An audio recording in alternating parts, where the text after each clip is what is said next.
Hey everybody, welcome to Your Legacy. Today I am going to be reacting to a TED Talk called The Importance of Leaving a Legacy and offering a little bit of commentary about it. This is a video by someone, I think their name is pronounced Minke Haveman. I think that's how you pronounce her name. But let's go ahead and dive into this video and see what she has to say in this TED Talk. Today, I'm going to tell you about my shoes. About 5 years ago, my mother took me out shoe shopping. She was a shoe addict. I was not. So she came up to me with these really pink, high-heeled shoes, and I told her, no, they're not for me, because shoes are for walking, right? No, my child, she said. Some shoes are for having. And these are, so I'm buying these for you whether you will wear them or not. They're yours. So she did. And why am I telling you this? Because I know this story and you don't. You just see pink shoes. And I see the last present my mother ever bought for me. I see the lights in her eyes when she paid for them and handed me over the box. So this is not about my shoes. This is about a legacy, about leaving stories for when you're not around to tell them anymore. That's a good point. You look at those shoes and all you see is pink shoes. But the truth is that there's a much bigger story there, right? There's the whole story about this was my mother's last gift to me. And if you didn't know her and you just saw those pink shoes, you wouldn't know that. You would just say, okay, nice pink shoes or whatever. But there's that story behind it. And there's the memories that she has associated with those shoes. And it's interesting because it's not just those shoes. It's so many of the things that we encounter in life, they have a story behind them. And a lot of the times you would never know that story because you just come across things in the world without knowing the story behind it. And the story behind the things that we encounter in the world, it makes everything so much more interesting, so much more fascinating, right? And I think that it's very exciting to go about wanting to know the story behind things because it makes the world so much more interesting, right? Like these shoes, they become more interesting when you know that story behind them. And that's part of her mother's legacy, what she passed down to her daughter. And so this can be, when we apply this to life, this can be, what's the story behind your name? What's the story behind, your favorite shirt? What's the story behind this piece of art that a person created? What inspired them to create that art? And this is all about, those stories that are the background behind the things that we encounter in the world. So let's continue here. So this is a picture of me and my mom. It's a selfie before they were called selfies. And we're sitting at the airport waiting for a plane to take us to our last family holiday. It's taken 2 weeks after she bought me these shoes. And you might see smiling women in the camera. I see something different.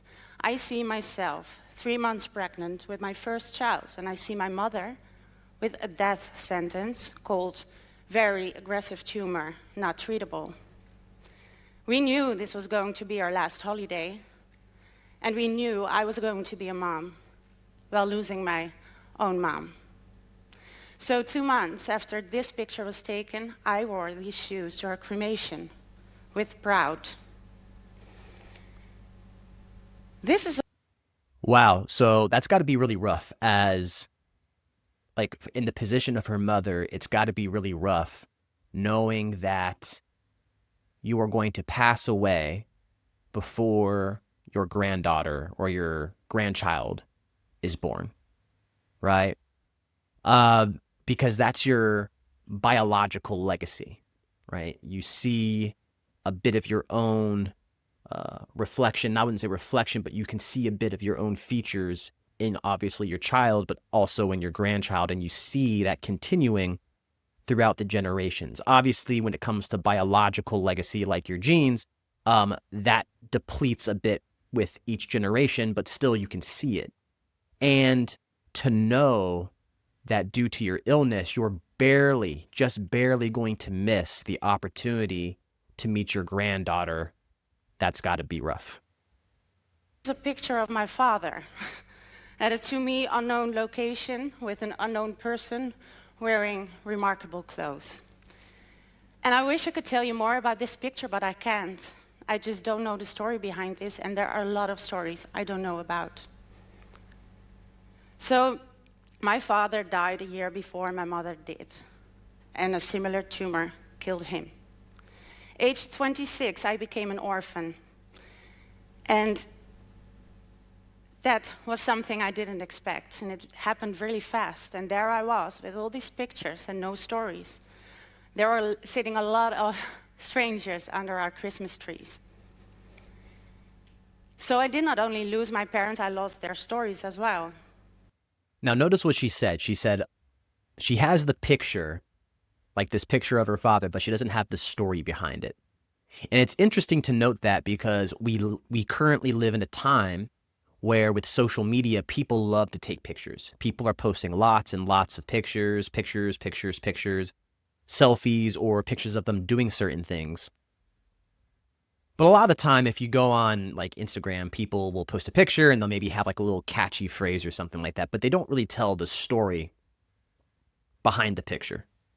The story is somewhat lost, and you might have to talk to that person directly. And a lot of the time, these stories are not shared. The stories make the pictures more interesting. You might say that a picture without a story is like a body without a soul or something like that, right? Like the substance is missing. And so for this woman, she brings up this important point that the stories are missing from the pictures. And if we as a culture realize that we can post lots of pictures and that's fine, nothing wrong with that, but making sure that we also tell the stories behind the pictures that we post. We preserve those stories. We share those stories. We pass those stories down so that they're not lost. That's an important thing that we need to think about when we are, taking these pictures, sharing these pictures, that we also share the story so that the story gives life to the pictures. Otherwise, you just have the picture and the story is missing. And she herself regrets that. I mean, it's not something that she regrets because she wasn't the one, taking the pictures, but she regrets not really having the stories there, right? And that's difficult because I miss essential stuff. I miss my parents, obviously, and I miss that we cannot make new memories. But I also miss answers to questions I never knew I would have about being a parent myself, for example. So I'm not complaining because the legacy I did get is pretty remarkable and filled with beautiful memories. It's just the gaps that I'm sad about. Because pictures don't tell us thousands of words. They actually don't tell us anything unless you know the stories. So during this last vacation, my mother said her goodbyes. She said to me, "I'm not going to leave you any last lessons or any letters. I have faith in the fact that I taught you enough during your life to live the rest." She told me, "You're brave, you're smart, you will survive." And though I understood why she had to say that, I could scream at her. How could she think this? I still needed her so bad. But I went on. And with this experience, I tried to collect my legacy of my life for my daughter. She's 4 years old now.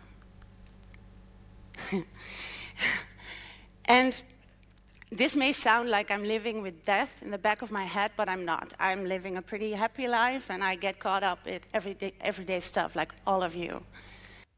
Well, technically, I think that living with death in the back of your mind is actually not such a bad idea. It's not to say that you should live with death in the back of your mind in like some gloomy, depressing way. But I think that living with death in the back of your mind is important because it allows you to realize that you shouldn't take the time you have for granted, because you never know when you're going to go. That rhymes. That sounds pretty cool, but like that's the idea, right? You never know when you're going to go. And so living with this realization in the back of your mind helps you live with a sense of urgency, with a sense of, the time is now. Let's not take the time for granted. Let's make sure that we make the memories. Let's make sure that we tell the stories. I think that is a wise thing to do in terms of like living with death in the back of your mind. Not to be like melancholic and depressed all the time about it, but like, there's a sense of urgency to what we do. I just sit down every once in a while and try to collect my memories and my experiences and put them in words, in little stories. So she will know why she should never ever throw these shoes away, and why this picture of me and my mom at the airport is so important to me. So she will know how proud I am of her and that she is the love of my life. Because she is entitled to that. She's entitled to a rich legacy, and everyone is. So, okay, I know I can never be conclusive. I can never leave everything behind. But I also know that it's the little things that count. It's the story on the back of a picture. It's every spoken word, every voice recording. Everything is important. Everything counts. So I'm asking you to think about your legacy that you are leaving for those who will miss you. And by doing that, you will find that there are missing pieces in your life as well. And go get them. Do it. Because you are entitled to a rich legacy. And you can only leave one if you know what it is. So are there questions you never ask? Go ask it. Find your parents, your grandparents, your friends, your lovers. Collect it. Because these pink shoes are part of my legacy. And I'm really working hard to fill in the gaps for my daughter so she doesn't have to experience what I did. And I'm asking you, what are your pink shoes?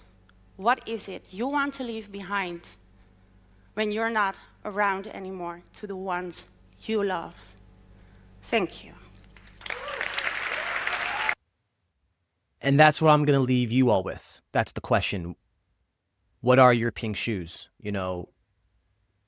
What is the legacy that you're trying to leave behind? What are the stories that you want to tell and share with others before it's your time to go, right? Because as you can see, this woman here, she has some regrets that, there are some, as she said, there are some blanks. There are some areas where she doesn't know this story. She doesn't know this detail of that story. So making sure, that you all think about telling the stories, sharing the memories, and working to leave your legacy so that, your kids, your grandkids can have their own type of pink shoes. They can have their own thing that they can pass down, and they can share a story that goes with that. And if you're watching this video, you've got time. You're here today. You can start today. You can continue it tomorrow, the day after, the day after. You can live the legacy that you want to leave. You can share it with others through the life that you live and through the stories that you tell. So that was a great video. I enjoyed watching it. I hope you all enjoyed it as well. And I'll see you all next time. Make sure that if you are not subscribed, you subscribe. If you like this video, give it a thumbs up. Leave a comment about maybe what your pink shoes are, what you want your legacy to be in terms of what you pass down to others. And thanks for watching. I'll see you all next time. Bye.